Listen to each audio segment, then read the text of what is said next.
അടുത്തൊരു മത്സരം കൂടി മുംബൈ ഇന്ത്യൻസ് തോറ്റിരിക്കുകയാണ്. ഇതിപ്പോൾ അടുപ്പിച്ച് മൂന്നാം തോൽവിയാണ് മുംബൈ ഏറ്റുവാങ്ങുന്നത്. ഇങ്ങനെ തന്നെ മുന്നോട്ട് പോയാൽ മുംബൈ പ്ലേ ഓഫ് പോലും കാണില്ലെന്നത് ഉറപ്പാണ്. രാജസ്ഥാനെതിരെ മോശം പ്രകടനമാണ് മുംബൈ കാഴ്ചവെച്ചത്. ഇന്ന് കളി തോറ്റ ശേഷം പാണ്ഡെ പറഞ്ഞ കാര്യമാണ് നമ്മൾ ഈ ഒരു വീഡിയോയിൽ നോക്കുന്നത്. ഇതുപോലത്തെ IPL ന്യൂസിന് വേണ്ടി ഈ ചാനൽ മറക്കാതെ സബ്സ്ക്രൈബ് ചെയ്യൂ. കളി തോറ്റ ശേഷം പാണ്ഡെ പറഞ്ഞത് ഇങ്ങനെയായിരുന്നു: ഞങ്ങൾക്കിന്ന് പിഴച്ചത് ബാറ്റിങ്ങിലാണ്. ആരും തന്നെ ശരിക്ക് കളിക്കുന്നില്ല. ഒരു ടീമാകുമ്പോൾ എല്ലാ താരങ്ങളും നല്ല രീതിയിൽ കളിച്ചാൽ മാത്രമേ മുന്നോട്ട് പോകാൻ സാധിക്കൂ. ഞാൻ മാത്രം വിചാരിച്ചിട്ട് കാര്യമില്ല. എല്ലാവരും ഇപ്പോൾ എനിക്കെതിരെയാണ്. കളി ജയിക്കണമെന്നൊരാഗ്രഹം ആർക്കും തന്നെ ഇല്ല. എൻ്റെ ക്യാപ്റ്റൻസിയാണ് പ്രശ്നമെങ്കിൽ ഞാൻ ഈ ക്യാപ്റ്റൻസി രാജിവെക്കാൻ ഒരുക്കമാണ്. അതെന്നോട് ടീം മാനേജ്മെൻറ്റ് ആവശ്യപ്പെടണം. എനിക്ക് ആരോടും ദേഷ്യമില്ല. എങ്ങനെയെങ്കിലും ടീമിനെ വിജയിപ്പിച്ച് മുംബൈക്ക് ഇപ്രാവശ്യം കപ്പ് നേടിക്കൊടുക്കണം. അതാണ് എൻ്റെ ആഗ്രഹം.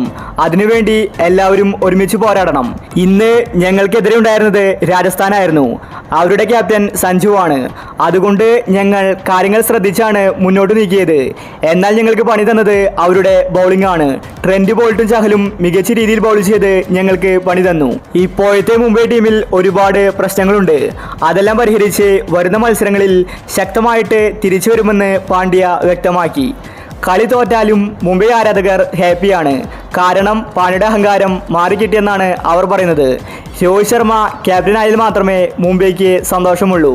പാണ്ഡ്യ ക്യാപ്റ്റനായിട്ട് എല്ലാ കളി തോൽക്കണമെന്നാണ് അവർ പറയുന്നത്. ഇതേ സമയം തന്നെ രാജസ്ഥാൻ മികച്ച കളി കാഴ്ചവെച്ച് IPLൽ മുന്നേറുകയാണ്. നിലവിൽ രാജസ്ഥാനെ വെല്ലാൻ ഒരു ടീമുമില്ല.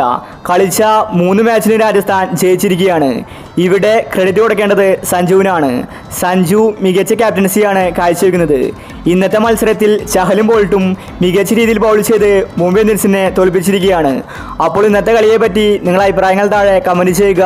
ഇതുപോലത്തെ IPL ന്യൂസിന് വേണ്ടി ഈ ചാനൽ മറക്കാതെ സബ്സ്ക്രൈബ് ചെയ്യൂ.